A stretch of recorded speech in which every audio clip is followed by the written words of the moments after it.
আসসালামু আলাইকুম। আশা করি সবাই ভালো আছো। আজ আমি নতুন একটা ভিডিও নিয়ে এসেছি, তবে সেটা রান্নার ভিডিও না, আমার শখের বাগানের ভিডিও। ছোট্ট একটা বাগান নিয়ে আজকে কথা বলবো। দেখো সিম, আমি গোলাপ ফুল গাছে দুটো সিম গাছ রুইয়েছিলাম, থোকায় থোকায় ফুল ধরেছে। ছোট ছোট খুশি যে মানুষকে এত আনন্দ দেয় সেটা আগে কখনো বুঝিনি, কারণ আগে কখনোই গাছ রইনি, তাই বলতে পারবো না। তো ভাবলাম আজ আমার এই আনন্দটুকু তোমাদের সঙ্গে শেয়ার করি, তাই তোমাদের সঙ্গে শেয়ার করতেছি। গোলাপ ফুল গাছে দুটো সিম গাছ রয়েছিলাম, সেই গাছে সিম ধরেছে, থোকায় থোকায় ফুল ধরেছে।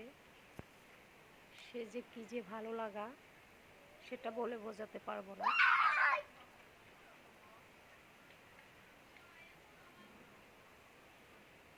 সিমগুলো দেখে,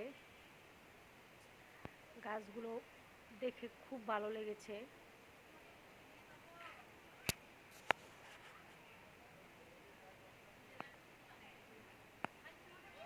এটা হচ্ছে গেঞ্জির কারখানা, তার আঙিনায় কচু গাছ রুইয়েছিলাম, দুধ কচু এটার নাম। দেখো প্রত্যেকটা গাছ কি সুন্দর হয়েছে। তোমাদের সঙ্গে শেয়ার আর একটা কারণ আছে, সেটা আমি পরে বলতেছি।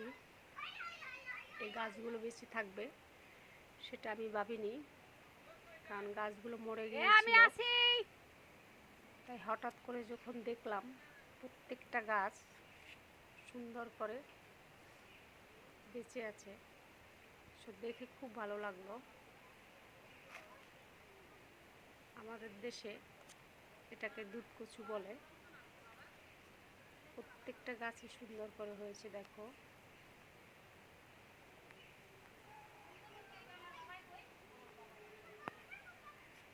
এই দেখো পুঁই শাকের ডাঁটা রুইয়েছিলাম, প্রত্যেকটা ডাঁটা থেকে ডাল বের হয়েছে। গাছগুলো অনেক সুন্দর হয়েছে। পুঁই শাকগুলো নিজের হাতের গাছ লাগানো, সেটা আসলে অন্য রকমের এক অনুভূতি।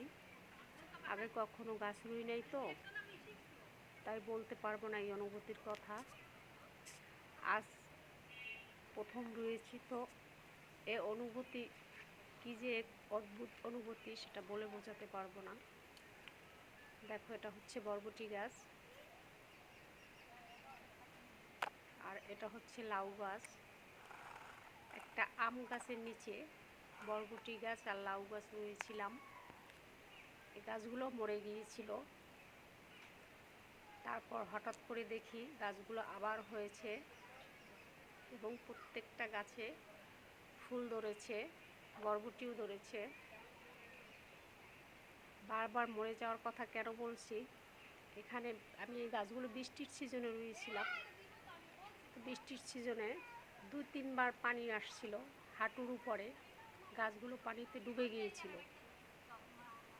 তো গাছগুলো মরেই গিয়েছিল, বুঝিনি যে এই গাছগুলো আবার এভাবে উঠবে। তাই বৃষ্টি আসলে এখানে পানি আসে, পানিতে গাছগুলো মরে গিয়েছিল। হঠাৎ করে একদিন দেখি আমার প্রত্যেকটা গাছ সুন্দরভাবে বেঁচে উঠেছে, দেখে খুব ভালো লাগলো। তাই ভাবলাম আমার এই ভালো লাগার অনুভূতিগুলো তোমাদের সঙ্গে শেয়ার করি, যে মানুষের ছোট ছোট খুশি অনেক সময় অনেক বড় আনন্দ দেয়। এটাই হলো সেটার একটা কারণ। কারণ পানি উঠে গাছগুলো মরে গিয়েছিল, সেই গাছগুলো আবার হয়েছে, গাছে ফুল ফুটেছে, ফল ধরেছে। দেখো লাউ গাছটাও হয়েছে। এটা একটা আম গাছ, আম গাছের নিচে রুইয়েছিলাম বরবটি গাছ আর লাউ গাছ। এই যে জায়গাটা দেখেছো, বৃষ্টি আসলে এখানে হাঁটুর উপরে পানি আসে, অনেক পানি আসে। তো তখন পানি এসে আমার গাছগুলো ডুবে গিয়েছিল, ভাবিনি গাছগুলো বেঁচে থাকবে। সো আল্লাহ বাঁচাইলে কী করার, গাছগুলো আমার বেঁচে গিয়েছে। তাই এই জায়গাটা তোমাদের দেখাচ্ছি, এখানে অনেক পানি আসে। আমার ভিডিওটা যদি তোমাদের ভালো লাগে, তো যারা এখনও সাবস্ক্রাইব করো নাই, আমার সাবস্ক্রাইব করে দিও, লাইক করো, কমেন্ট করো।